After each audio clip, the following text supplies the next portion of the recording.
Hello YouTubers, and today is another one of my thoughts on videos.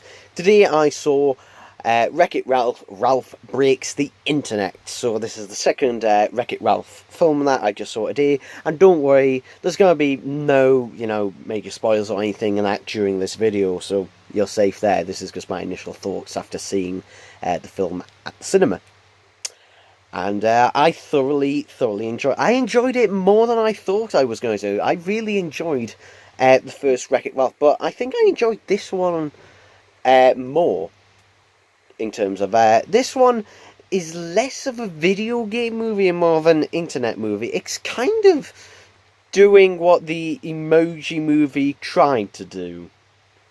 Although the Emoji Movie is a bit of a rip-off of Toy Story. And Wreck-It Ralph and various other films as well. So, Wreck-It Ralph Breaks the Internet is a much better film. So, if you saw in the trailers will make you think, part of the movie is not actually part of it. I'll get that in a minute. So, if you saw from the trailers, basically, because of Ralph, the arcade machine, what's it called? Sweet Racing or something. Anyway, the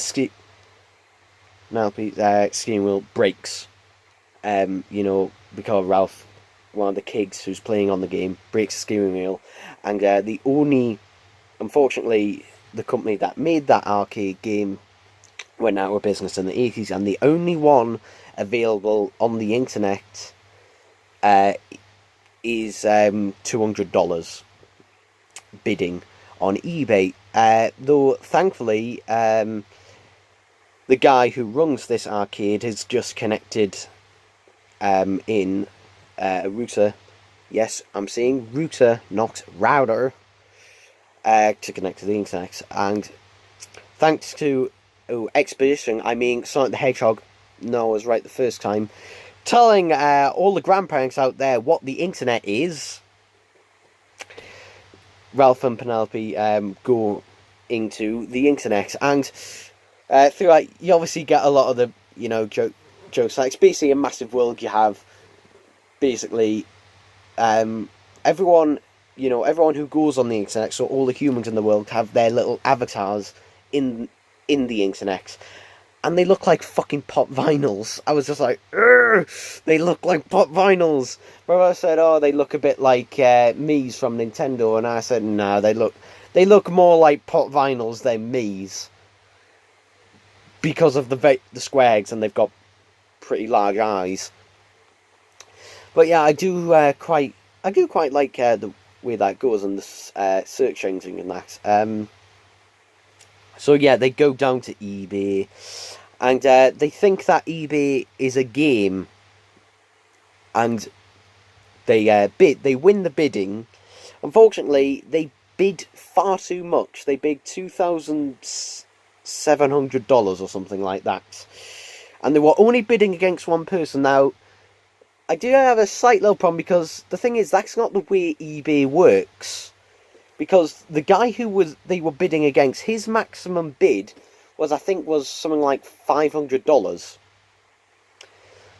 So the thing is, if you enter in your maximum bid, as long as you would get it for, I don't know, they would get it for 510 or something like that. So that isn't the way eBay works. If you increase your maximum bid, that doesn't mean that's how much you're going to pay, just as long as it's more than the other person. But anyway, they cannot afford that because they have no money whatsoever.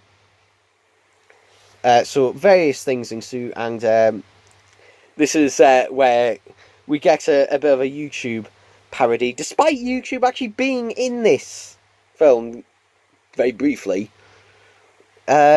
Basically, Ralph makes meme videos, and to be honest, it kind of reminded me of the Shrek memes, which still go on today. And this is how he makes money. And I love that there's a joke in this about how little you actually get, because Ralph makes one video that gets millions and millions of views. I think it gets something like, I don't know, 4 million views, and he only makes $43 off it, so he has to make loads and loads and loads of videos, basically copying everyone else. And it's a lot of like nostalgia and stuff like that. But yeah, I won't really spoil anything else. But something that I was glad to see is that I think it was either the first or the second trailer where Penelope. I keep calling her Penelope. Oh, right. It doesn't sound right. I can't remember her name, unfortunately. I keep forgetting names. I'm shit at names. If I don't see, internet, this is what happens if I don't have my notes out. But we go into essentially Disneyland or Disney World or whatever. But basically, we spend about the same amount of time there as we do in the trailer. So a lot of people are worried that this was going to be a massive advertisement for Disney products and stuff, you know, Disney's merchandise and other lines that. But no, actually, we spend about 10 minutes. It might even be less. We spend less than 10 minutes there, really. It's a very, you know, for something very minuscule in the movie, we don't spend much time there, which is good, because it's nice to have a bit of a cameo from, you know, recognisable Disney characters. And there's a joke about Pixar in there and that. And there are a lot of funny jokes in that. And to be honest, I think I was the one laughing the most at this film out of all the audience. Obviously, I went to go see it with my brother. And to be honest, me and him were the laughing the most out of everyone in the cinema. Because the rest, apart from the parents, you know, the rest of the audience were obviously children who are younger than both of us. And to be honest, there weren't adult jokes, to be honest. For the most part, they weren't adult jokes, but they were jokes that kids wouldn't necessarily understand, you know, jokes about the internet, like monetization, as I mentioned before, and a few other, like, internet jokes, like, you know, and stuff, like, from the past as well, that kids might not understand and that. It doesn't particularly focus too much on the video game side of things that much in this one. It's more about the internet itself. But I do really like it, and but yeah, that's my overall thoughts on that. I can't really give much more, but I thoroughly love this movie. It might be my favourite movie of this year. I know I've said this about basically every film, but I think this one might be. I don't know whether I enjoy